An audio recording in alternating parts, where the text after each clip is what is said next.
Mais um dia de PriceCast.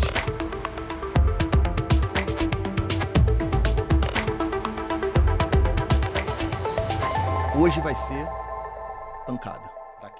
Daquele jeito. Nossa, eu já tô preparado para hoje, porque hoje vai dar bastante polêmica. Hoje, César, promete, como vai hein? ser? Cara, não sei. Eu acho que vai ter muita polêmica, mas você veio de táxi, você veio de carro ou você veio de ônibus? Eu tava pensando em vir de avião, mas não De deu. avião? Eu vim de carro, mas dava para vir de ônibus. Dava pra vir de ônibus. Será que vai ter alguma coisa nesse sentido? Acho que vai ter. César, na boa, hoje eu fiquei ali incomodado, que eu falei, a gente fica falando aqui que Price tem que ir numa evolução de steps by steps, e aos poucos, uma jornada de precificação, depois vai para uma inteligência artificial, mas hoje eu tô mudando meu mindset, porque vai estar gente conosco aqui que tá me disruptando aqui. E aí, vai ou não vai? Ah, vai. Hoje é salto com vara. Salto com vara. É, hoje vai ser salto com vara, ninguém segura. Ai. Então, fala aí, César, aproveita e apresenta aí quem tá conosco aqui. Boa. Nosso convidado aqui é engenheiro, tem mestrado pelo ITA, tem mais de 7 anos de mercado. Ele hoje é Chief Revenue Officer da Boozer. Estamos aqui hoje com Luiz Benício ou Benício. Fala aí, Benício. Obrigado. Obrigado, César, Fábio, equipe também. Obrigado demais por me receber aqui e falar um pouquinho de pricing. E eu vim aqui para aprender com vocês e fingir que eu estou contribuindo. Ô, Luiz, Benício, como é que você prefere que te chame aí? Luiz, Benício, como é que você Pode chamar prefere? de qualquer coisa. O pessoal me chama de Benício e quando me chama de Luiz eu costumo esquecer que sou eu. Então já peço desculpa por antecedência. Então, boa. Hoje o nosso tema central, César, que eu separei aqui para a gente discutir ou começar a aquecer, é os dilemas da precificação com o uso de inteligência artificial. E aí, será que vai ter polêmica mesmo isso daí? Eu acho que vai. Eu acho que além disso, né? Acho que além do Benício contar para a gente um pouco essa sua jornada no Price também, se você quiser falar um pouco do modelo de negócio no qual você está inserido também, acho que é interessante para a galera que está nos ouvindo aí entender um pouco esse modelo de negócio ao qual você está inserido, que é um modelo de negócio totalmente novo, né? Nossa. Muito, né? Muito. Eu que vou para o Rio de Janeiro, cansei de ir de ônibus para o Rio de Janeiro. Benício, eu sei que é do Rio de Janeiro também, mas conta aí pra galera um pouco sobre esse seu modelo de negócio aí. Tá, claro. Então, eu trabalho na Boozer, né? Que, para quem conhece, é a startup dos ônibus rosa. Nem todos os ônibus são rosa, mas alguns são lá. A nossa cor característica é o rosa, então já para se destacar. O modelo de negócio é para transporte de passageiros entre cidades, né? E é um modelo de negócios novo no Brasil, relativamente novo, mas não é novo lá fora.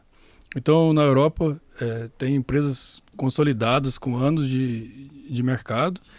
Elas acabaram crescendo muito, então a gente trouxe esse modelo para cá. A gente sabe que o setor de ônibus no Brasil ficou estático por muito tempo, né, com as concessões e empresas de rodoviária no geral.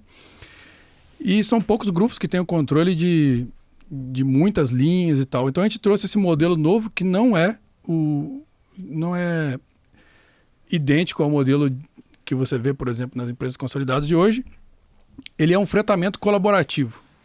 Então a gente freta os ônibus, assim como a CVC, empresas de turismo fretam os ônibus também. Então a gente freta os ônibus e transporta os passageiros entre cidades. A gente não possui nenhum ônibus nosso. Então a Boozer trabalha como se fosse o Uber, fazendo a intermediação das viagens. Dá para fazer essa analogia com o Uber? Dá para fazer, é o Uber dos ônibus. Uber dos ônibus. Só que a gente não pode falar isso na televisão, senão processam a gente. Não, então cortou a gente, vocês não escutaram nada disso, mas vambora. Não, a gente só fez uma analogia. Sim. Foi uma analogia. Só foi uma analogia. Simplesmente. E no podcast pode. Você não pode fazer campanha, porque aí vai usar o nome do Uber. E cara, como é que você foi parar nesse mundo de precificação aí, se envolver com precificação ao longo da sua jornada? Porque de engenheiro, depois foi fazer mestrado. E, cara, como é que você foi parar no mundo de precificação e de startup? Conta aí um pouquinho. Cara, eu comecei a estudar tarde, porque eu tive que trabalhar na juventude, e eu entrei na engenharia com 22 anos só. E aí eu curti muito a engenharia que eu fiz, de controle e automação, gostava muito de robótica, de toda essa parte ali científica. E eu queria fazer carreira nisso, e por esse motivo eu vim para o ITA para fazer mestrado.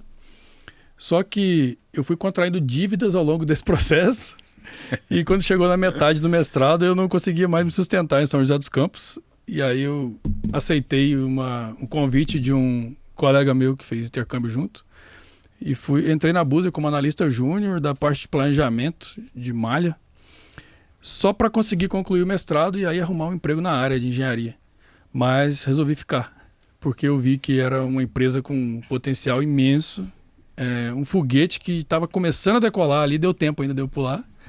Então, entrei como analista júnior lá de planejamento. A empresa cresceu bastante, veio a pandemia, a gente teve que parar de operar, porque o governo falando fica em casa, a gente não podia falar viaja, né? E nem deveria também. Então, logo depois que a pandemia arrefeceu ali, a gente, assim, o gerente da área de planejamento saiu para fazer um MBA fora, e aí me colocaram na posição de tocar a área de planejamento. Isso é um ano e meio depois que eu entrei. E a primeira coisa que eu fiz foi, a gente não tem ainda um time de precificação aqui. Uhum. A gente fazia a precificação baseado na concorrência, porque a gente tinha um Product Market Fit bem acertado, cobrando a metade da rodoviária, a gente ainda tinha um break-even bem baixo. Então a gente simplesmente colocava lá metade do preço da rodoviária ou algo parecido e mesmo assim dava resultado. Então a partir daí eu decidi criar uma área de precificação dentro da área de planejamento. Então foi assim que eu cheguei no Price. Caramba. Resolvi criar uma área de precificação. Tipo, a galera tava fazendo lá olhando só para mercado, só baseado em competitividade. Aí não é só criar a área de precificação, né? O cara foi lá e pulou de salto com vara, né? Ele criou e já começou a usar a inteligência artificial. Explica um pouco por que você já partiu já direto para a parte que a gente fala que é o mais avançado de tudo.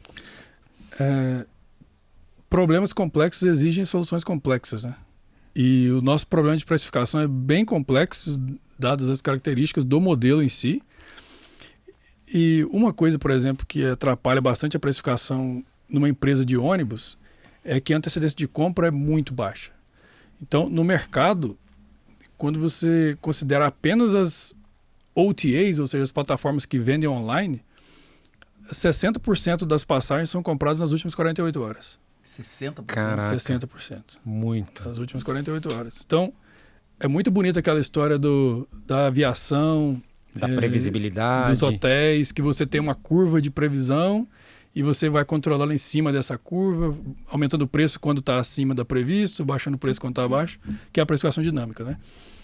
Como que você faz isso nas últimas 48 horas, nas últimas 24 horas? Não dá tempo, você não tem uma curva de previsão por hora, por segundo, né? E como mudar o comportamento do teu consumidor. Exato. Também, né? Então, esse era o desafio. A gente tinha que maximizar a receita ao mesmo tempo em que a gente educava o mercado. E ao mesmo tempo em que a gente gerava valor diferente para pessoas diferentes, que buscam coisas diferentes. Então, não era um problema simples, era um problema bem complexo. Eu pensei, não adianta a gente vir com uma solução simples, que não vai funcionar. Então, a primeira coisa que a gente fez foi montar um squad para trabalhar nisso, que era um cientista de dados, um desenvolvedor, eu como se fosse um gerente de produto. Mas para aí, eu já sei, César. 70 pessoas que ele contratou. Ah, não, 70, né? Pessoas que você contratou para trabalhar com você aí nesse modelo? Foi um cientista, um desenvolvedor e um estagiário. 3? 3. Quase equipe. Ah, não. E eu tinha muitas outras coisas para fazer. Então era eles 3 e eu ali de vez em quando discutindo, cagando umas regras ali. Era só isso. Então foi isso. A gente começou assim, com um de cada ali. O estagiário varria a concorrência, os substitutos, as empresas com modelo similar ao redor do mundo. No final das contas, a gente decidiu criar um modelo próprio, com características próprias, mas a gente se baseou muito nas empresas low cost aéreas da Europa, dos Estados Unidos, então, e algumas empresas de ônibus também lá de fora. Então esse foi o nosso guide ali no início. Porra, mas depois que você varreu tudo isso, fez o guide, foi... Aperta um botão, sai do outro lado aí? Não. Aí depois foi muita tentativa e erro. E também, muito importante nesse momento, o papel do sponsor, que o pessoal de dados costuma falar, não sei se vocês já ouviram o termo. Você tem que confiar que vai sair um resultado depois de alguns meses e deixar a galera trabalhar, discutir. Não vai ter resultado imediato, demora para construir. Mas quando chega é bonito de ver.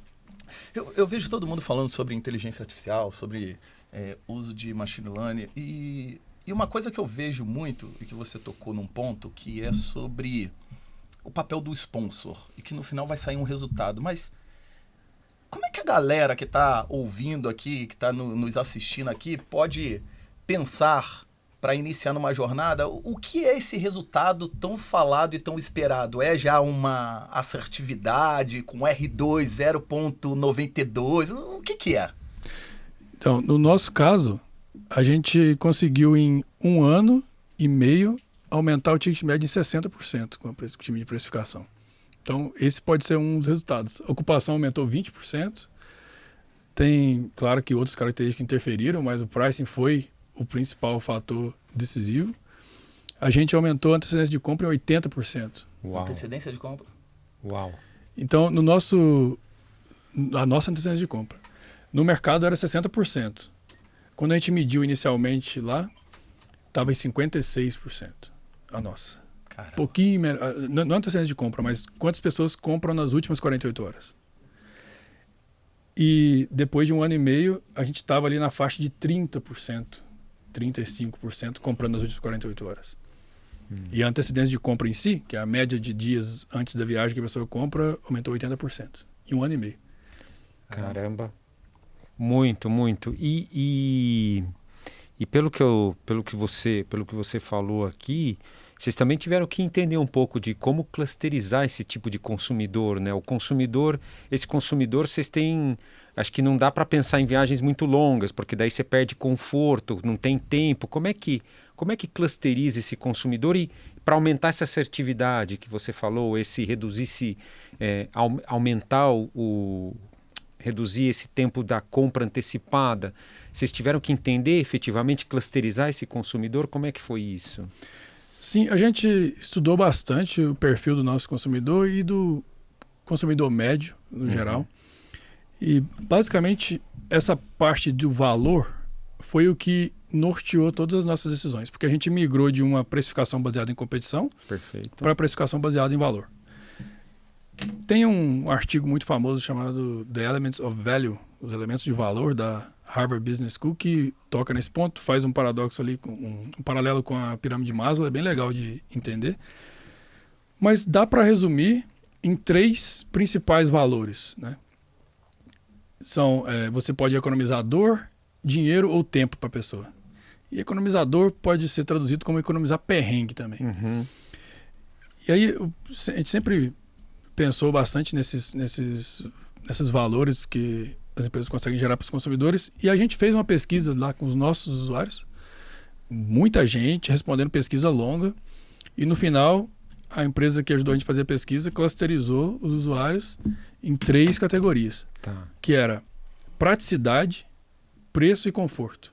Perfeito. Que é basicamente praticidade para você economizar tempo, conforto para economizar dor e o preço, né?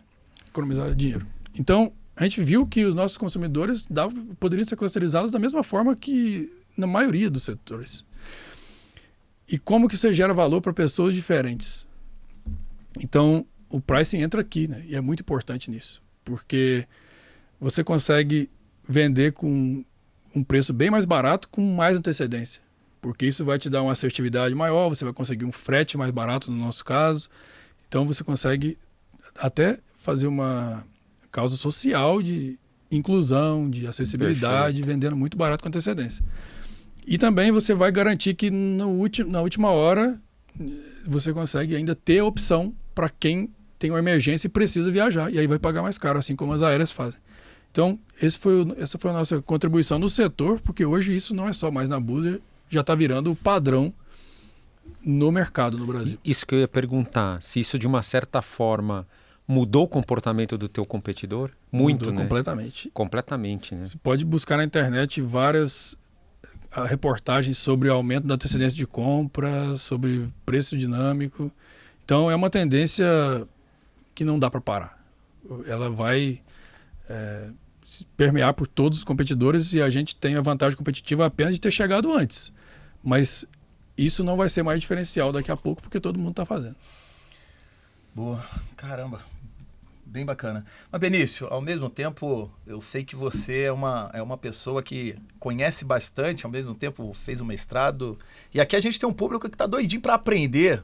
Então bora para a prática. Para quem está pensando aí em começar num desafio com uso de machine learning e também precificação voltada com IA, como inicia ou por onde inicia com foco na geração de valor?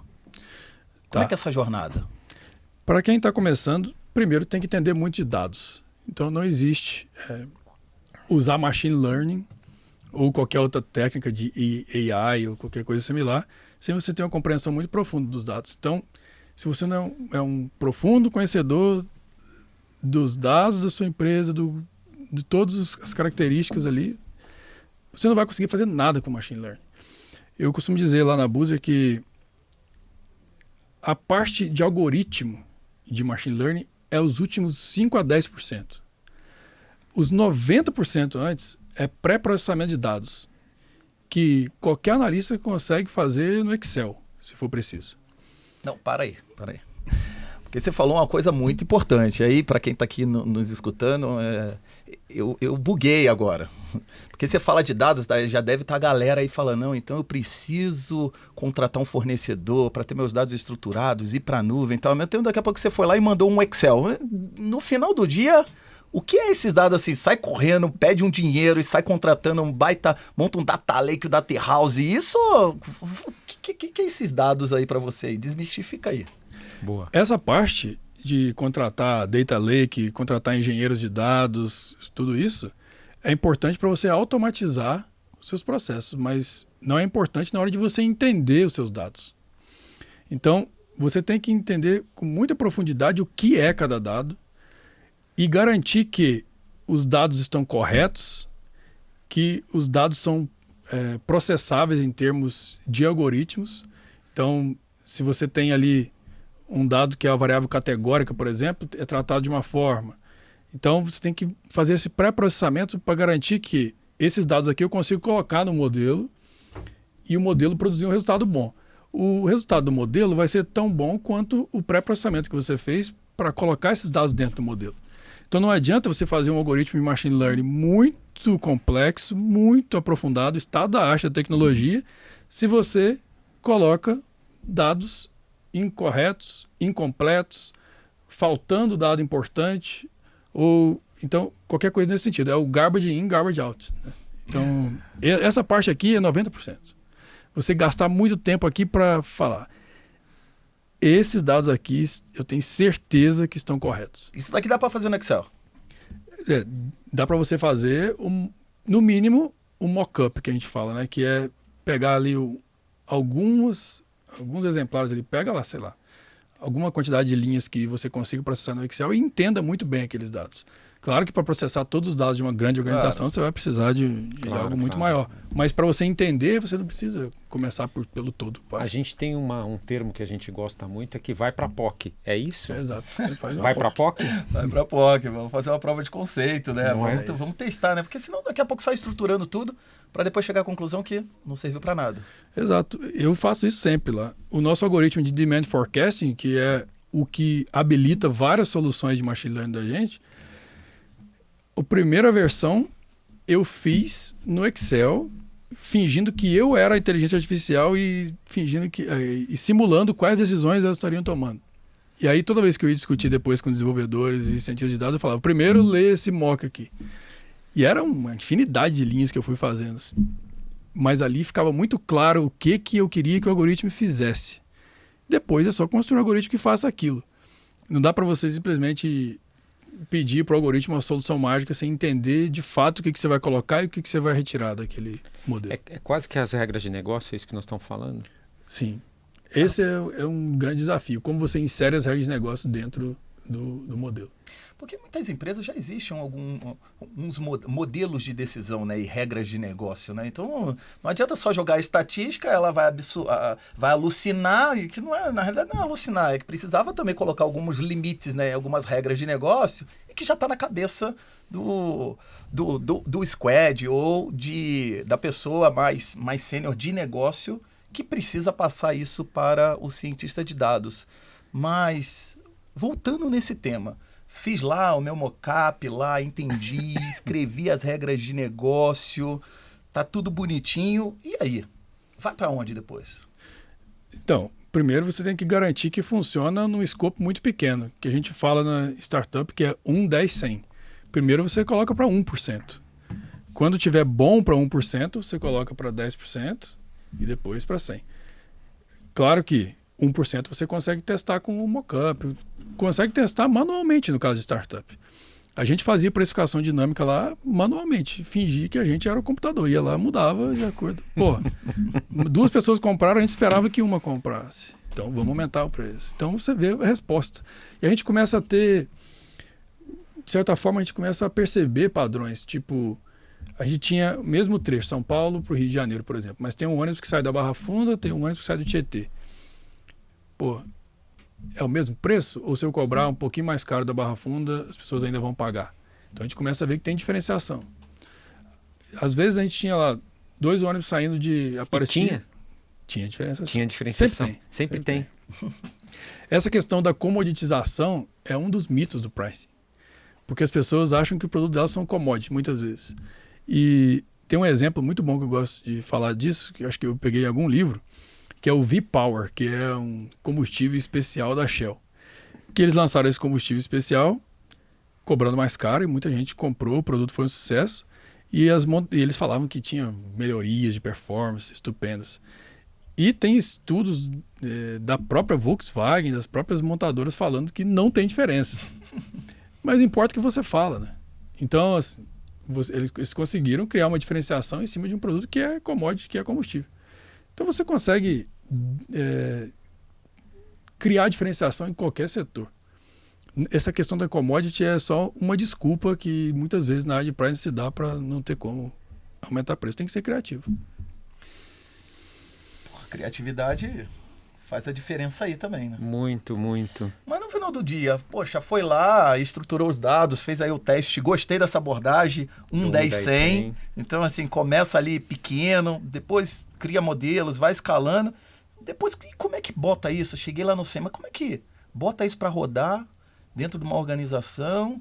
E tá certo que você está numa startup, mas para quem não está numa startup, dicas que você dá relacionadas à cultura. Impacta, não impacta? É só botar lá para rodar e comemorar, abrir uma... Eu não bebo, mas para quem bebe, abre uma cerveja ou abre uma Coca-Cola. Então, e boa, não tem impacto de cultura, organização. Até outra coisa também, né? Nós estamos pensando nessas startups, tem alguém também que, à medida que você vai crescendo e você precisa de investimento, também tem o teu investidor que está colocando aquele dinheiro lá, né? Para garantir a sustentação e o crescimento do negócio como um todo. E aí, como é que faz para mostrar para ele que você está gerando valor também? O investidor é mais fácil, porque o investidor sabe que a tecnologia vai vencer sempre. Então, se eu mostro para ele que eu estou investindo em tecnologia, ele fica feliz. Ele sabe que vai trazer resultado. Dentro de uma organização maior, eu não tenho experiência que vocês têm aí na área de precificação, mas eu imagino que seja bem mais difícil. Eu acho que uma abordagem que é bem interessante é a dos cases. Você constrói um case de sucesso. Porque se você chega para uma pessoa e fala, eu testei você é da Votorantim, esse cimento aqui, esse tipo específico de cimento, eu testei isso aqui nessa região pequena e deu muito certo. Eu trouxe tanto de dinheiro, aumentei o ticket médio em X%, aumentei o número de vendas em X%. Você chega e mostra o resultado para o seu chefe, é muito difícil ele falar não. Uhum. Agora, se você chega e pede para fazer um teste, talvez ele, com base em outro mito da precificação, que é o medo de subir preço, ele pode falar, talvez melhor não, porque eu não quero arriscar. Então, eu acho que construir case de sucesso em pequena escala e apresentar é uma boa forma Vai gerando essa cultura do confiança. valor. Legal. Confiança e a cultura do valor. Em off, você estava falando para nós de um case que eu achei muito interessante, se você puder depois compartilhar com o time, que é, poxa, fizemos lá um modelo e deu X. E a gente olhou, pô, tá ruim, mas tá ruim com base em quê? Porque eu vejo, às vezes, a galera fala assim, eu fiz um modelo, meu modelo tá com um erro aí de 30%, então tá ruim. Tem algum número mágico assim? Fez 30, tá ruim, ou tem que comparar com alguma coisa? E aí, o que você faz no dia a dia? A gente fez essa mesma pergunta lá no início, porque a gente desenvolveu esse modelo de demand forecasting para prever quantas pessoas queriam viajar em cada trecho, em cada horário, para a gente ajustar a nossa oferta, porque a nossa oferta é variável, porque a gente contrata ônibus para operar para a gente só onde a gente acha que vai ter demanda.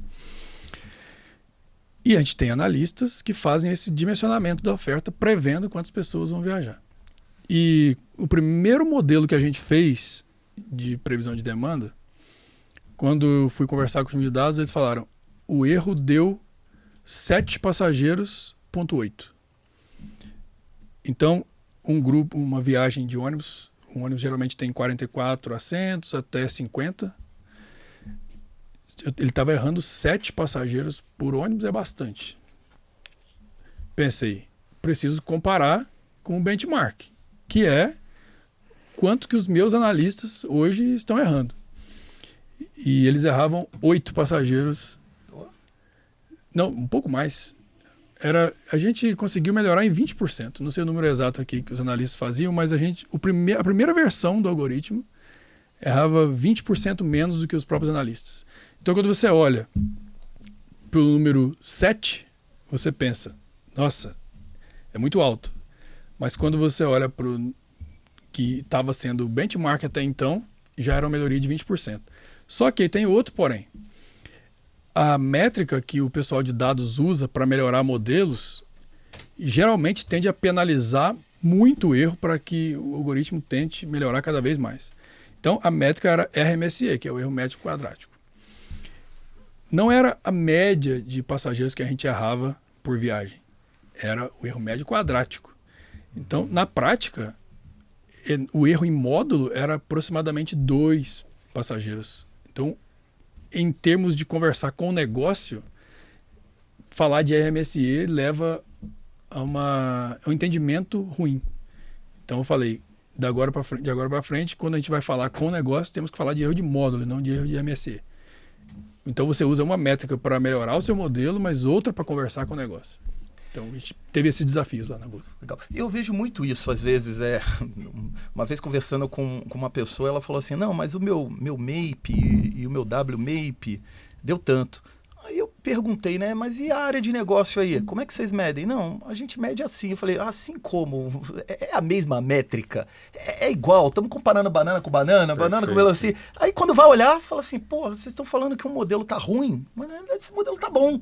E tudo começa com qual é o KPI, porque o erro, qual é o erro médio? Depende do que você está medindo, qual é o erro médio. Você está com qual abordagem, né? Então, pô, tá bem legal. E a outra sacada é, tá ruim com base em quê, né? Comparado com o quê?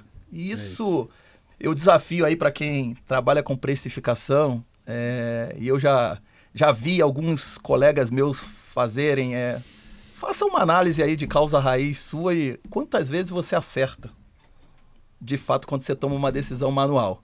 E defina o acertar para você. Acertar é o que? É gerar margem? É gerar share? É gerar o quê? Com base nisso, veja aí se às vezes não é um cara e coroa, ou de fato você acerta muito mais do que erra. Porque todo mundo só fala que é lindo, precificar é lindo, mas qual é o erro da decisão humana? Porque pode ser que por aí comece a tentar criar alguns modelos que talvez cheguem no mesmo caminho aí que o Benício falou. Às vezes de ter um modelo que acerta muito mais do que a sua decisão humana. Você tem algum exemplo que você já viu, seja de teoria ou no seu dia a dia, de fazer essas comparações e que no final do dia era 50%, Benício? Eu vi um post no LinkedIn de um pesquisador outro dia, polêmico. Ele disse que fizeram um estudo com alguns CMOs e gerentes de marketing e pediram para eles escolherem entre vários pares de campanhas qual que tinha performado melhor.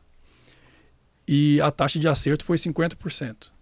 Ou seja, a chance é a mesma de você jogar uma moeda e escolher uma das campanhas. Caramba. Não é? E aí você tocou a gente foi falando dessa questão de geração de valor, cultura de valor e tal. E as áreas de interface, por exemplo, um marketing, as outras áreas que não somente aquelas tradicionais dentro daquilo que a gente está acostumado, que a gente conecta há muito tempo, fala com marketing, fala com finanças, fala com vendas. No seu modelo de negócio, onde que está a geração de valor de marketing na precificação? Porque quando a gente está trabalhando em empresas mais tradicionais, tem as campanhas, tem a inovação, o lançamento de produto, gestão de portfólio. Como é que é a geração de valor ou o spread daquilo que você pode esticar um pouco mais porque a tua marca sustenta isso? Onde está a geração de valor para o teu modelo de negócio? Então, é interessante você falar das áreas de interface, porque mesmo numa startup isso é um desafio. Primeiro falar da precificação baseada em custo, que é a área de interface com todo mundo na empresa e não só com marketing. Existe uma falsa premissa na cabeça de muita gente que a precificação depende do custo. Mas isso não é verdade. O preço que você pode cobrar num produto não tem nenhuma relação direta com o custo dele.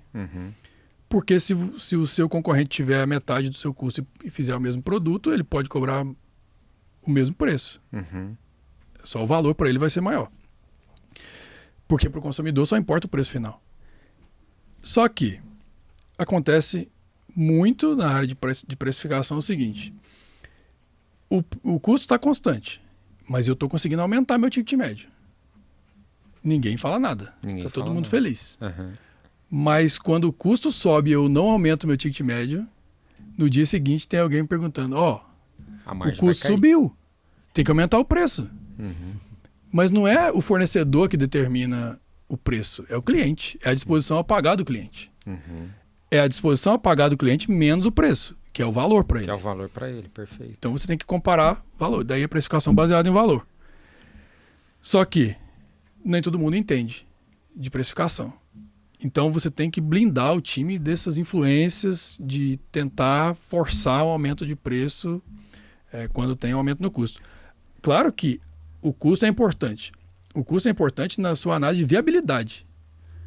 Porque se o seu custo é maior do que o valor mínimo que você vai gerar para o seu cliente, o seu negócio é inviável. Sem dúvida. Então as pessoas confundem a análise de viabilidade com a precificação. Então esse é um dos 6 mitos aí da precificação que o pessoal fala. E aí, marketing em si. A principal dor foi que o mercado cobrava um preço fixo. A Buzer também começou cobrando um preço fixo. E é muito fácil para o marketing falar: viaje de tal lugar para tal lugar por X reais. Viaje... Pela metade do preço. Sim, só que agora a precificação é diferente. Um ônibus que sai hoje tem uma precificação diferente de um ônibus que sai amanhã, de um ônibus que sai depois de amanhã. O preço vai mudando. Então o marketing não sabia como comunicar. Então esse foi um desafio grande e a gente já superou. Mas ser criativo na hora de encontrar forma de comunicar preço baixo, mesmo sem saber quanto, foi um desafio. Foi um desafio tenso. E a outro desafio foi, beleza, a gente está com esse modelo de precificação agora que quando você compra com muita antecipação, você nos permite ter uma previsão melhor, o frete mais baixo e esse ônibus vai sair mais barato para você. Só que a gente também tem um ônibus que a gente contrata em cima da hora para levar as pessoas que tiveram urgência e precisam viajar. Então você tem que comunicar o que para essa galera? Porque não é mais o preço. Então agora o marketing, além de comunicar preço, tem que comunicar a praticidade, que é a flexibilidade. Quando você compra antes, você abre mão da flexibilidade. Perfeito. Então agora você tem que comunicar o conforto, que a gente tem também o ônibus. A Buzer tem vários tipos de ônibus e tem alguns bem confortáveis, que é leito e cama. Tem uns que tem... O banco tem 180 graus. É como se fosse uma cama, tem uma cortininha em volta, você parece que está num hotel ali. Então, tem que comunicar conforto, tem que comunicar praticidade, tem que comunicar preço também, mas para quem vai viajar antes. Então, comunicar antecedência. Viaje antes, você vai pagar mais barato. E aí o marketing perguntava, mais barato quanto? E aí eu falava, não sei. Um dia vai ser um pouco mais, um dia vai ser um pouco menos, depende. Então, esse foi um desafio ali. Eu usava muito o exemplo do Uber. Pelo menos a minha experiência pessoal. Quando o Uber chegou, por que eu usava o Uber? Porque era muito mais barato que o táxi. E por que eu uso o Uber hoje? Porque é prático. Eu percebi essa diferença muito claramente quando eu fui para Buenos Aires. Porque eu sempre uso Uber aqui, nunca uso táxi. E quando chegou em Buenos Aires, tem táxi para todo lado. Você levanta a mão para 2. Verdade. Então, para mim, ele ficou mais prático do que o Uber. Mesmo o Uber sendo um pouco mais barato lá, o táxi também não era muito caro, era bem barato. E era mais prático, porque chegava antes do Uber. E aí lá eu só usei táxi. Então, o valor para mim mudou.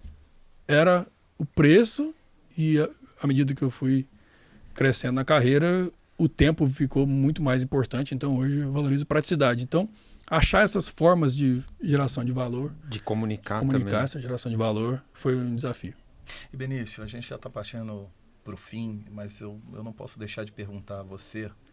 O César também vai fazer outras perguntas também, mas e como é que é o perfil, então, da pessoa ou das pessoas para poder trabalhar com você nessa dinâmica e que você busca trazer, porque no final do dia está sempre questionando o modelo atual e tentando achar oportunidades nesse modelo atual. Então, pelo que eu entendi, é vocês que estão disruptando e criando novos métodos e novos modelos. Como é que é esse perfil aí das pessoas que você busca para trazer para o seu time? E acho que só para agregar, tem esse mesmo pensamento de toda hora tentando pensar em tipo, eu tenho que matar o negócio que eu tenho hoje para criar o negócio do futuro? Tem isso o tempo todo? Tem isso o tempo todo.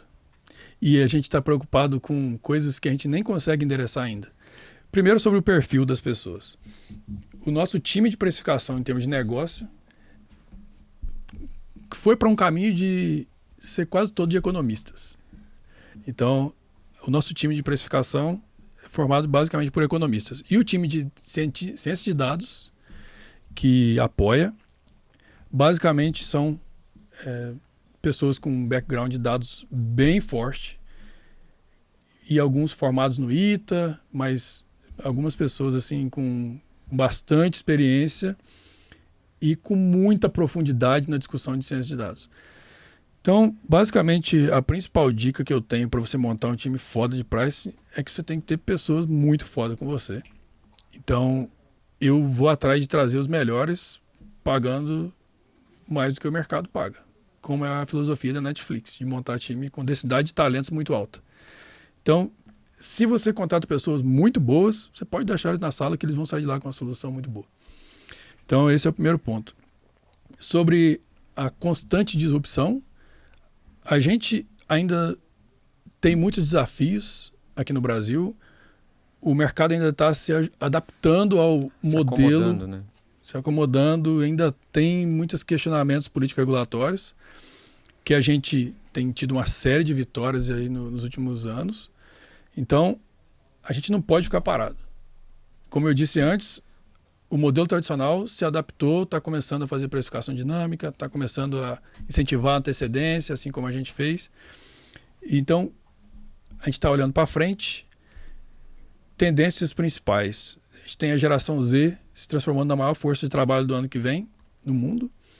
É uma geração que está muito mais propensa a compartilhar dados pessoais, mas quer customização, quer personificação, quer que você trate uma pessoa como um indivíduo e não como uma pessoa média. Quase o segmento de um, né? Segmento de um, exatamente isso. Então, esse é o, vamos dizer, o curto prazo. Como a gente falar com essas pessoas. E aí, uma forma de trabalhar isso, que as aéreas já fazem há bastante tempo e que a gente pode fazer, é para evitar que a gente pratique preço discricionário entre as pessoas, que é proibido, a gente tem que estratificar o nosso serviço. Então, você pode viajar de São Paulo para o Rio, saindo de vários pontos de embarque diferentes. Alguns vão ser mais caros que outros, porque a gente vai pagar mais por eles.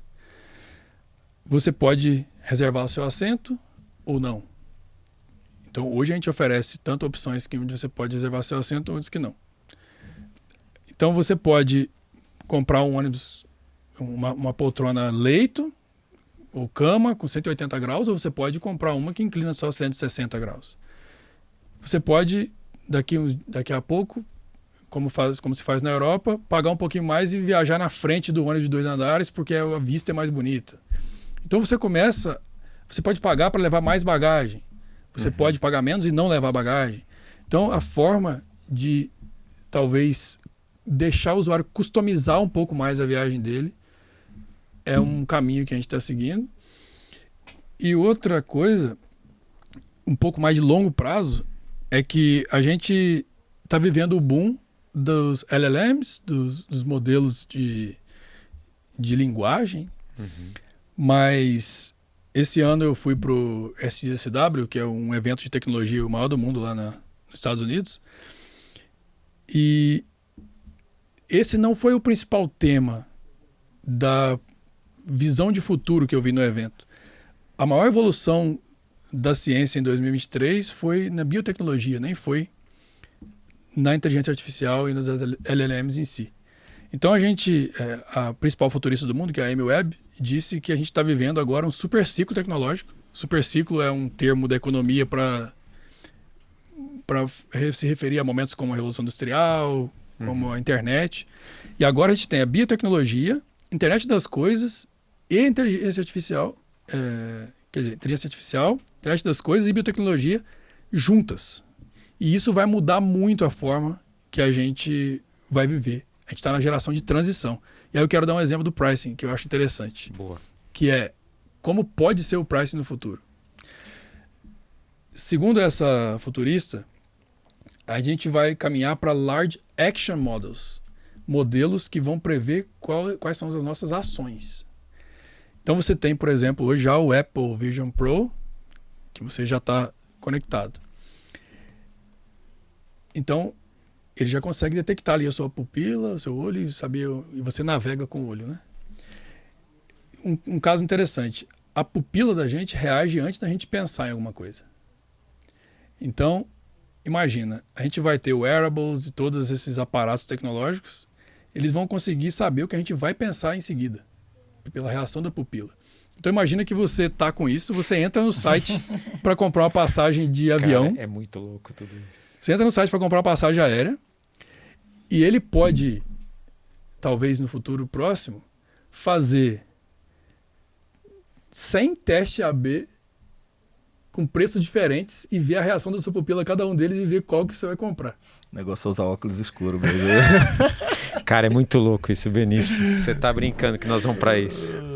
Talvez, quando você vir o preço, ele já foi otimizado para você naquele momento. É possível. Então, a gente não está trabalhando nisso, a gente não sabe como endereçar isso aí. Debaixo dessa ponte vai passar muita água. Nossa senhora, muito. E, Benício, pergunta que todo mundo quer fazer aqui, e eu principalmente, daqui a pouco eu vou entrar ali no meu app ali para querer saber. Qual é o melhor dia e melhor horário para comprar uma passagemzinha boa, baratinha, num preço bom? Melhor hora é agora. Melhor agora. Comprar com antecedência é mais barato, então quanto antes comprar, melhor. Poxa, pensei que você ia me dar o gabarito lá do modelo e tal.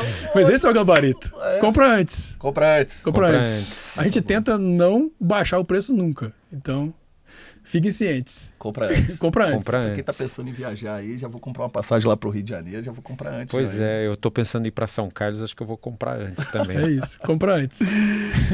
Benício, foi muito bom falar com você. Pô, foi uma aula. Que legal, cara. Puta. Aprendi bastante aqui. Muito também.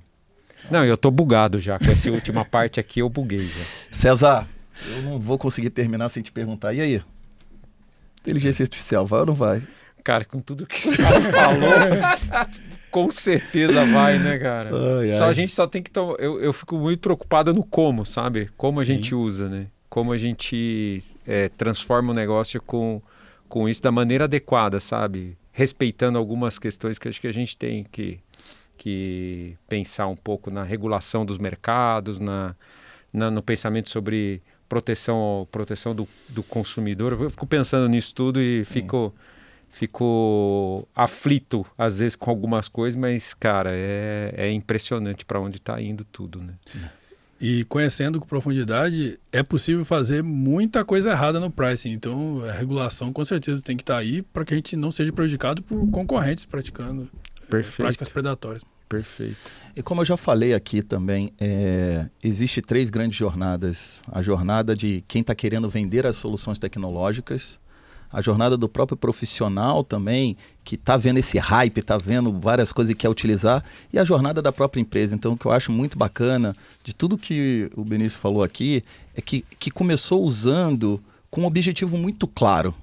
Não foi por um hype, não foi por uma modinha, não foi porque alguém estava querendo vender uma solução com um objetivo. Então, quando começa assim, entendendo o seu objetivo, entendendo a sua dor e caminhando e testando, aí não tem como dar errado. Agora, se você que está nos escutando aí, você não tem um objetivo muito claro, não está muito alinhado, é só a sua vontade de querer aprender e tal, faz o seguinte, brinca lá com seus modelos no final de semana em casa, mas nem inicia essa jornada dentro da sua empresa que você vai se estressar, você vai estressar mais. Agora, pega aí as dicas que foram ditas hoje, começa entendendo o problema, entendendo a oportunidade, entendendo a dor, e aí sim começa aí uma jornada aí para resolver um problema real, ou, como eu anotei aqui, resolver uma dor, capturar um dinheiro ou economizar um tempo. Muito bacana. Obrigado, Benício. Boa, Benício. Obrigadão, cara. Obrigadão pelo papo aí. Boa. Valeu. Tamo junto. Pessoal, você que está nos escutando e ficou aqui conosco até o final, o que eu peço para vocês é compartilha aí esse vídeo com várias pessoas, compartilha com seus amigos. É a única coisa que eu vou pedir para vocês hoje, mas compartilha aí. Obrigadão, pessoal. Valeu, boa. Obrigado, gente. Valeu.